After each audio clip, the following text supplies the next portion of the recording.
बिस्मिल्लाहिर्रहमानिर्रहीम। अस्सलाम वालेकुम स्टूडेंट्स। उम्मीद करता हूँ सब खैरियत से होंगे। इंशाल्लाह 16 को इंग्लिश का पेपर है और मेरी कोशिश है कि इस वीडियो के अंदर आप जो ये नावल वाला पोर्शन है जिसमें थीम और चैप्टर के अंदर वैल्यूज़ दी हुई हैं चैप्टर वाइज 3 4 5 की, सो आज हम उन्हें चैप्टर वाइज डील करेंगे। सबसे पहले हम ओवरऑल थीम को पढ़ते हैं कि इस बुक का जो ओवरऑल थीम है, जो नावल का थीम है, वो क्या है। थीम ऑफ हीलिंग है। हीलिंग से मतलब रिकवर करना। हीलिंग से मतलब जब आप किसी जगह पे इम्प्रूव करते हैं, अपने आप को इम्प्रूवमेंट आती है, रिवाइवल होती है, तो उसे हम थीम बोलेंगे।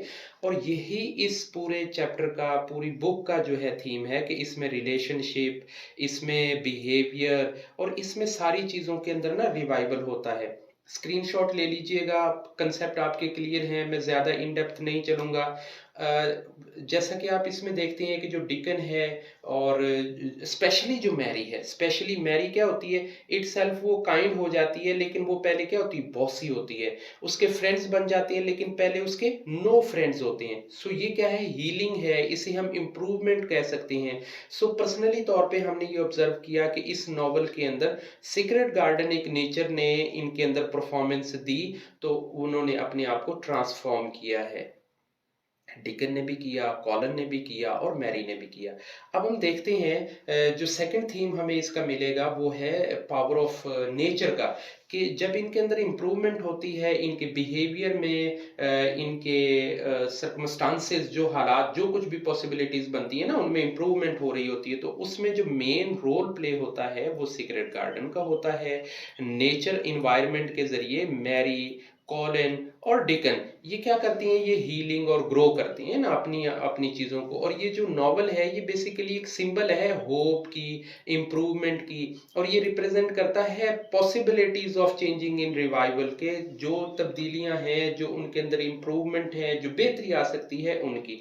नेक्स्ट हम देखते हैं कि हमें फ्रेंडशिप का भी बड़ा अच्छा इसके अंदर इंट्रोडक्शन मिलता है कि जब मैरी अपने घर पे होती है तो वहाँ पे वो बॉसी भी होती है, उसका कोई फ्रेंड भी नहीं होता है। इसी तरह से जो कॉलन है, जब वो अपने बेड पे होता है तो उसका भी कोई दोस्त नहीं होता है, वो रूम में अकेला होता है, कॉलन रूम में अकेला होता है। तो क्या होता है कि जो बिहेवियर है वो चेंज हो रहा होता है, मैरी का भी और कॉलन की लोनलाइनेस यानी उसकी तन्हाई भी दूर हो रही होती है। तो power of love mean power of friendship इसके अंदर हमें थीम मिलता है। नेक्स्ट हम देखते हैं कि काइंडनेस जो है, सॉफ्ट हार्टेड काइंडनेस होना, तो वो भी हमें यहाँ पे मिलता है कि जो मैरी, कॉलन और डिकन हैं वो फ्रेंड बन जाते हैं और एक दूसरे के साथ इंट्रैक्शंस में काइंड हार्टेड हो जाते हैं और लर्न करते हैं कि how to care the relation, कि ये जो रिलेशन है, जो काइंडनेस, किस तरीके से हमने इसे ग्रो करना है।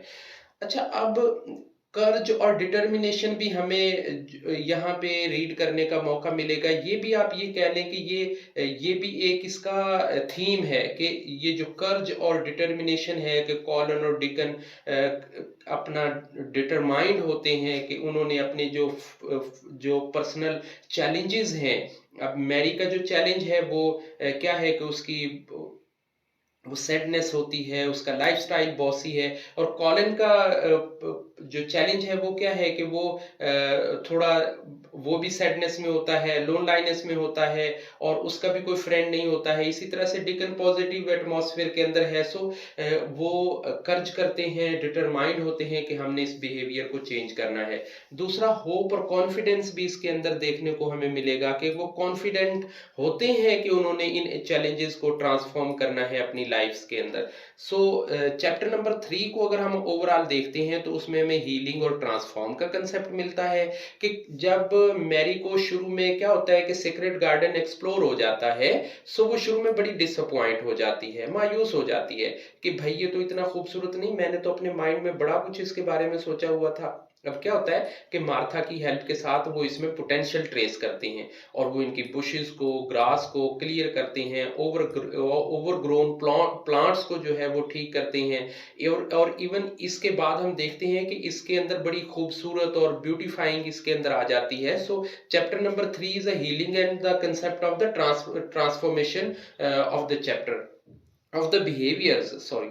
तो चैप्टर नंबर 4 के अंदर हम पावर ऑफ नेचर देखते हैं कि ये जो ट्रांसफॉर्मेशन और हीलिंग हुई थी, चैप्टर नंबर 3 के अंदर ये जो हीलिंग और ट्रांसफॉर्मेशन हुई है, इसका जो फैक्टर बना, इसकी जो वजह बनी वो ये नेचर बनी, ये पावर ऑफ नेचर बनी कि इसके अंदर उन्होंने ज़्यादा से ज़्यादा जब वो इसके अंदर वॉक करते थे, इसकी लैंडस्केपिंग क्लियर करते थे, इसे ब्यूटीफाई करते थे, इसके बुशेस को, प्लांट्स को, एनिमल्स को जो मतलब इनको अच्छी शक्ल देते थे, तो क्या होता था कि इसने उनके बिहेवियर के अंदर भी तब्दीली की। हम चैप्टर नंबर 5 के अंदर अगर आते हैं तो हमें यहाँ पे मिलता है, चैप्टर नंबर 4 स्किप हो गया, chapter number 4 power of nature है और चैप्टर नंबर 3 जो है पावर ऑफ हीलिंग है। चैप्टर नंबर 5 के अंदर आते हैं तो यहाँ पे फ्रेंडशिप है। अब देखें वो तीनों अलग अलग फ्रेंड्स नहीं है, सो उनकी चैलेंजेस अलग है, लेकिन जैसे ही वो इस सीक्रेट गार्डन के बिहाफ पे मिलते हैं, कॉलन, मैरी और डिकन, तो वो क्लोज बॉन्डिंग उनके अंदर हो जाती है और वो एक दूसरे से मिल के इस अपने जो पर्सनल चैलेंजेस है उनको उनको कवर अप करते हैं, उनको ठीक करते हैं।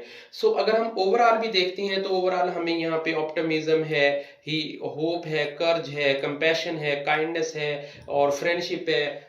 ये सब जो है फैक्टर्स हमें मिल रहे होते हैं, ये सब थीम हमें रीड करने को मिल रहे होते हैं। आई होप कि थोड़ा सा कंसेप्ट आपको क्लियर हुआ होगा। इंशाल्लाह नेक्स्ट वीडियो में मैं कोशिश करूंगा कि ये जो ऊपर वाले टॉपिक हैं सबऑर्डिनेट क्लास का और ये जो मॉडल वर्ब्स और कंप्रीहेंशन और कंपोजिशन का जो पोर्शन है, इसे भी मैं थोड़ा थोड़ा करके आपको डिटेल में करूं ताकि ये जो चैप्टर इंग्लिश का जो पेपर है ये थोड़ा सा क्लियर हो जाए और हम इसे अच्छे से परफॉर्म कर पाए।